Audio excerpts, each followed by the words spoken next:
What's up guys, welcome back to the channel. Today I've got the 1996 Hilux Surf in the shop and we're going to do a little maintenance on it. It's due for an oil change and I'm just going to look everything over and make sure nothing looks like it needs addressing right away. It's been a while since I've done a quick look over, so that's what we're up to today. So to start, we're just going to pull it in the shop.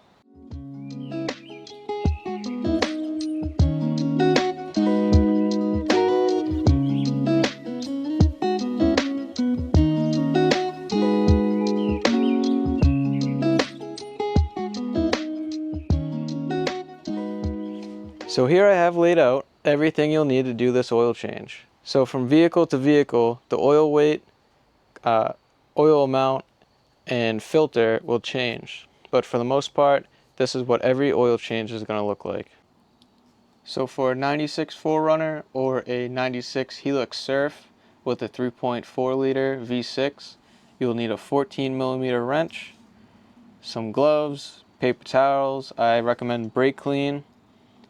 You can go to Toyota. I always recommend to get a OEM Toyota filter or a Nissan filter.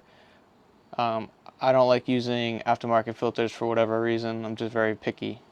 You always want to make sure that they supply you with this crush washer on the top. It may be a paper crush washer or a copper one, but you always want to use one for the drain plug. So here's my drain pan here. I believe it's a 6-quart drain pan. I know because it fills almost to the very top every time I do an oil change on this truck. Just make sure it's capable of taking all of the oil that's going to come out of your engine and not end up on the floor. I've been using this Valvoline synthetic high mileage oil, and I always use a 5W30 on this truck. It's what's recommended by Toyota. But I exchange 1 quart for this Lucas oil additive. It thickens it up on cold starts and stuff like that. I use it on all my daily driver vehicles just to play it safe. I use this car all winter, so on cold starts I tend to sometimes hop in and just take off, which can be terrible for the engine, but this can add a little protection to that.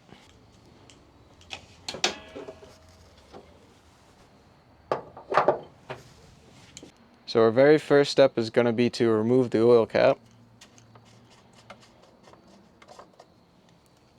And then just to improve flow while it's draining is just to take the dipstick and pull it up. A good tip is to throw a used rag down or a piece of cardboard to catch any drips, or if we miss the pan at all, just so you don't stain your garage floor. Now just throw your drain pan down in a spot where you think it's going to catch first. Then you're going to take your wrench and loosen up your drain bolt. Make sure you have your gloves on because this is the messiest part.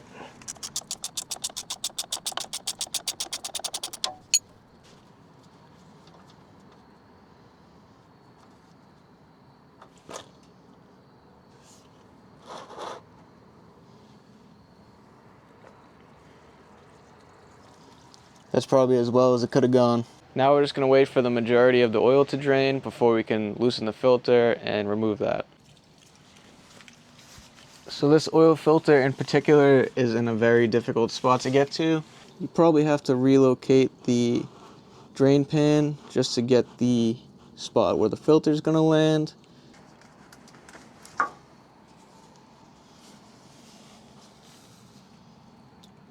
You can just drain the remaining oil inside the filter right into the drain pan. And that's exactly why I recommended putting the rag down. The oil dripped right off of the skid pan and onto the ground. So this is just some brake clean. It's got to be one of my favorite things to use in the shop. Anything that's covered in dirt, grease, oil, just blast right off of this stuff. That being said, any spot underneath here that got some oil on it during the process of draining, we're just going to clean off with a brake clean and a rag if needed.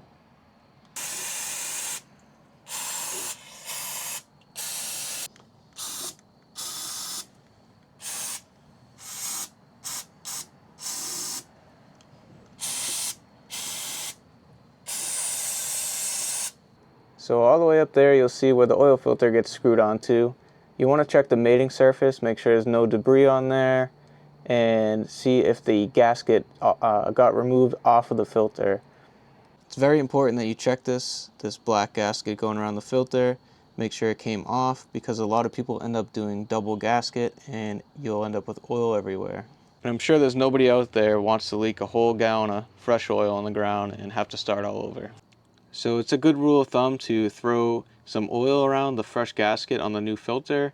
That just prevents it from tearing or having a small crack, and heating up and cooling down will cause that crack to grow and leak oil, and that's what you do not want. So putting the new filter on the engine is far easier than taking it off. You're not going to have to worry about oil spilling all over you, and it's not going to be hot like when I just pulled this car and I drove it quite a bit before, so the oil and the engine itself are pretty hot. It's just going to be the exact opposite of what you just did. So as far as how tight you should have the filter, it'll be as snug as you can get it, and then a little bit more. So for whatever reason, this crush washer always seems to be stuck on. I just like to pry it off like that. You can wipe the pan clean of any extra oil sitting on there. Make sure you have your drain bolt, new washer installed, and you're just going to thread it in by hand. You just want to snug it up, nothing too crazy. Don't want to strip the pan out. That's all it takes. Now, making sure you install the drain bolt has to be one of the most important steps of this process. If you do not, all the oil is just going to end up right on the ground. Now, it sounds stupid, but you see it far too often, and you don't want to have a bad day like that. Before I take the drain pan out, I just like to hit the bolt with some brake clean and make sure there's no oil sitting on there. You get some smells, you know, while it burns off. You don't really want to deal with that. Just so I don't forget, if you're here watching this video because you saw the title Hilux Surf, this is the oil filter you need for a 3.4 liter. It's the exact same as a 4Runner, and this might save you a little research. So here's the part number, and I'll have it in the description as well.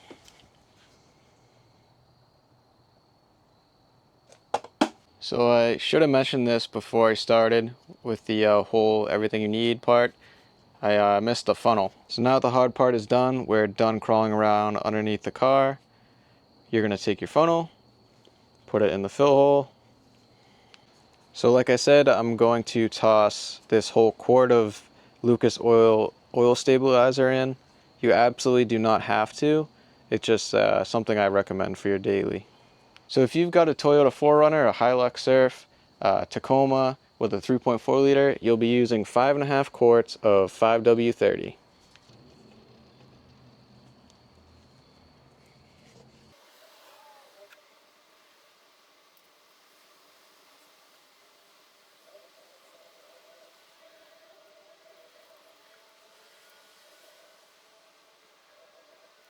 So once you've got your 5.5 quarts in there, it's time to throw the oil cap back on, dipstick back in, and we're just going to run it for 30 seconds, shut it down, let the oil drain to the bottom, check the dipstick level, and top off if we need to.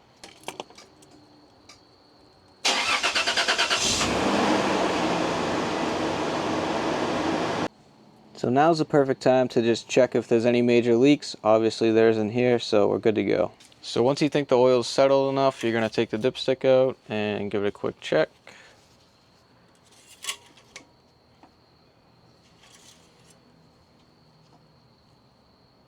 So we're still a little low. We're going to add a little bit more and we should be good. All right, all the way to the top line. We're all set. So while you have your hood popped, it's a good idea to just check all the fluids, top stuff off, look for any leaks, anything of that nature, especially if it's your daily driver. It's not often you have the hood popped, so you kind of want to get in here and see what's going on. So a couple tricks for you here would be to rip off the part number for your oil filter and keep it in your glove box. This will just help for the next time you go to do the oil change. You're not Googling the part number, or you can just hand this to the guy at Toyota or AutoZone and say, here, this is what I need. And while we're already in the garage, you want to take the used oil and put it back in the container you bought it in and take it right back to AutoZone. They'll take it for free. It's their job to do so. And just wipe down your oil drain pan For the next time, you can see if there's any oil, metal debris inside the pan, and it won't be leaking all over your shop in the meantime. So it's always a good idea to have an oil change reminder sticker. If it's your daily driver, you might go over and you really don't want to do that. So we sell these on the website as a 2-pack. You just want to put the type of service, the date you did it, and then the next mile or kilometer you'll need to do a service. And there we go. Nothing crazy. It's just something to give us a little reminder of when our next oil change should be. And that's a wrap for our oil change on the Hilux. It's always a good idea to jack up the front wheels, check for any play. Just do a good general maintenance check while you're doing an oil change. Whether you clicked on this video because it said Hilux Surf and you wanted to confirm that the oil change will be the exact same as a 4Runner, yes it is. And if you clicked on this video because you wanted to learn how to do your first oil change, I hope this helped.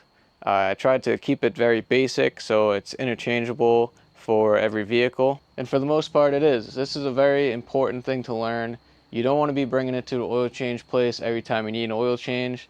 For the most part, this only took me 30 minutes. Like I said, I hope this video helped you in some sort of way. Doing an oil change is super simple. So that's a wrap on today's video. I hope you enjoyed it. And as always, stay inspired, stay driven, and don't forget to subscribe and like and comment. I need 1,000 subs.